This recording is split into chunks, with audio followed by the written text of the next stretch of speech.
আমরা তো এগুলো বুঝি না, আমরা তো কোনো দলও করি না। আমরা চাই হচ্ছে সবকিছু সুষ্ঠুভাবে চলুক। আমরা পেশেন্ট, আমরা যাবো ইন্ডিয়া ভালো একটা চিকিৎসার জন্য। এইভাবে করলে তো আসলে হচ্ছে, এই দায়ভার আসলে কার? আমার কাগজপত্র দেখছে, আমাকে ভিসা দিয়ে করে দিচ্ছে, মেডিকেল ভিসা। না, এটা আমার জানা নাই, আপনার জানা নাই, আমার জানা নেই।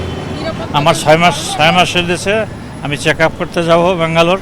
সেটা আমাদের তো মানে না কর্তৃপক্ষ এবং হাই কমিশনারের কর্তৃপক্ষ এটা এই আপডেট করা হতো তাহলে তো আমরা আজকে আসতাম না। ঠিক আছে, আমরা মেডিকেল ভিসার জন্য অ্যাপ্লিকেশন করছি আজকে জমা দেওয়ার জন্য।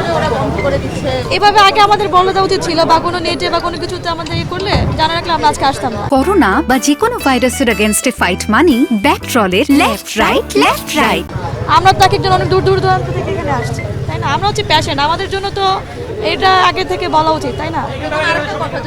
সেটা আমাদের ব্যবস্থা করে দিবে না, এইভাবে ব্যবস্থা করে দিতে হবে না। আমরা পেশেন্ট, আমরা যাবো ইন্ডিয়া ভালো একটা চিকিৎসার জন্য। এইভাবে করলে তো আসলে হচ্ছে। এখন আমার ডেট নেওয়া আছে, ইন্ডিয়াতে ডেট নেওয়া আছে, আমরা যাবো চিকিৎসা করবো, অনেকের অপারেশন আছে।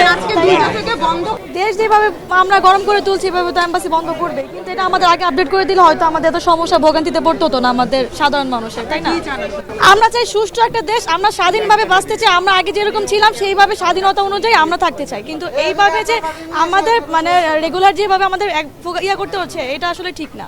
ঠিক আছে, আমরা চাই মানে সুষ্ঠু একটা দেশ। ঠিক আছে, আমরা সাধারণ মানুষ, আমরা কোনো দল না মত না, আমরা সাধারণ একেবারে। ঠিক আছে, আসলে আমরা তো এগুলো বুঝি না, আমরা তো কোনো দলও করি না। আমরা চাই হচ্ছে সবকিছু সুষ্ঠুভাবে চলুক, যেভাবে নিয়মভাবে চলে ওই নিয়ম মাফিকই চলুক। আমরা আসলে কোনো ঝামেলাই চাই না। ঠিক আছে, আমরা চাই দেশ যেভাবে আগে সুশীলভাবে চলতো ওইভাবেই চাই। অ্যাকচুয়ালি আমরা এর বেশি কিছুই চাই না। এখন ইন্ডিয়াতে আমাদের একটা অ্যাপয়েন্টমেন্ট ডেট আছে, এখন ওখানে আমাদের যাওয়া দরকার, তাই না? এখন প্রত্যেক দিন যদি এরকম মানে একটার পর একটা চলমান সমস্যা হয়, আমরা রোগী, আমাদের কি হবে, তাই না? এই দায়ভার আসলে কার? আমরা যে ভিসা ফিগুলো দিয়েছি, হ্যাঁ এই স্লটটা আসলে আবার কবে পাবো কি, তাই না? মানুষের সময়ের মূল্য অপরিসীম, তাই না? সব শেষে হচ্ছে সময়। এই যে আমাদের এত দূর থেকে আমরা এসেছি, এক একজন কত দূর দূরান্ত থেকে আসছি জমা দিতে, তাই না? এখন আমাদের এগুলো তো বুঝতে হবে। আমাদের যদি আগে এইভাবে যদি বলে দেওয়া হইতো তাহলে আমরা এখানে একটু আগে জানতে পারছি, একটু আগে আমরা জানতে পারছি যে আজকে আমাদের এই বন্ধ হয়ে যাবে এমবাসি, তাই না?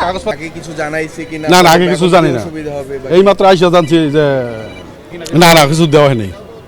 যেমন আমরা করোনি, আমরা কি আমরা করতে হইব, সরকার করতে হইব বা অফিস করতে হইব। ইন্ডিয়ার যে সার্ভারগুলোতে আছে করে নেয়, ওরা নোটিশ দিয়ে দেয়, কিন্তু কাছে কোনো নোটিশ দেয় না যে 2টার বাজে ক্লোজ। কারণ এই ডেটগুলো উঠছে হচ্ছে তো 14 তারিখে, 15 তারিখে উঠছে সন্ধ্যাবেলা 7টার দিকে, 16 তারিখ বন্ধ, আজকে 17 তারিখ। 16 তারিখেও যদি নোটিশ দিয়ে দিত যে 2টা বাজে ক্লোজ, তাহলে আমরা বুঝতে পারতাম যে 2টা বাজে ক্লোজ হয়ে যাবে, আগে আগে আইসা জমা দিয়ে দিতে পারবো। কিন্তু কোনো কিছু ইনফর্ম না করে এইভাবে ফাইলগুলো জমা নিবে না, এটা কিন্তু হইতে পারে না। এমনিতেই স্লট পাওয়া যায় না, পার ডে দেখা যায় যে 400-500 মাত্র স্লট ছাড়ে মেডিকেলের। তো হাজার হাজার মানুষ দেখা যায় ইন্ডিয়া ডাক্তার দেখানোর জন্য যাওয়ার জন্য মানে ট্রিটমেন্ট নেওয়ার জন্য করে, কিন্তু যদি এর এমনিতেই যদি স্লট না পায়, এর সাথে এরকম ভোগান্তি, এটা আসলে আমরা মানতে পারতেছি না। তারা এইভাবে ভোগান্তি করবে, এটা আমরা জনগণ হিসাবে মানতে পারি না এটা। তো এটার পদক্ষেপ আসলে আমাদের নেওয়া উচিত। এমনিতেই স্লট পাওয়া যায় না, একটা হ্যাকারের মাধ্যমে চলে গেছে। হ্যাকার দিয়ে 1500 টাকার ভিসা ফি নিতে হয় আমাদের 7,000-8,000 টাকা করে। কেন নিতে হবে? একটা ডাবল এন্ট্রি ভিসা করতে গেলে ভিসা ফি দিতে যেটা 1500 টাকা, এটা হ্যাকারের মাধ্যমে নিতে হয় আমাদের 15,000-20,000 টাকা। কেন নিতে হবে আমাদের এটা তো গভর্নমেন্ট ফি হচ্ছে 1500 টাকা, তাহলে আমরা কেন পাবো না? আপনাদের যদি এতই প্রবলেম হয়, 400-500 স্লট ছাড়েন, আপনারা ডেটটা বাড়ায় দেন, অ্যাভেলেবেল ডেটটা দেন, এটাতে তো কোনো আমি প্রবলেম দেখতেছি না। এটা কোনো কিছুই বলা হয় নাই, কেন বন্ধ করা হয়েছে কোনো কিছুই বলা হয় নাই এটার ভিতরে।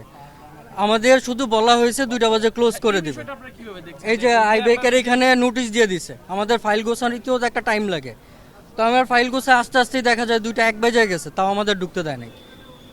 আমাদের তো এনে 4টা পর্যন্ত, আগে টাইম ছিল 4টার ভিতরে ঢুকতে হবে। তো একটা মানুষ দেখা যায় যে হবিগঞ্জ থেকে আসে, সিলেট থেকে আসে, বা ঢাকার শেষ প্রান্ত থেকে আসে, তো ওনার তো আসতে একটা টাইম প্রয়োজন। তো উনি ওইভাবেই প্রস্তুতি নিয়ে আসে যে আমার 4টা পর্যন্ত টাইম আছে। তো উনি আস্তে আস্তে যদি আমার 2টা বাজেই ক্লোজ করে দেয়, সেটা তো ঠিক না।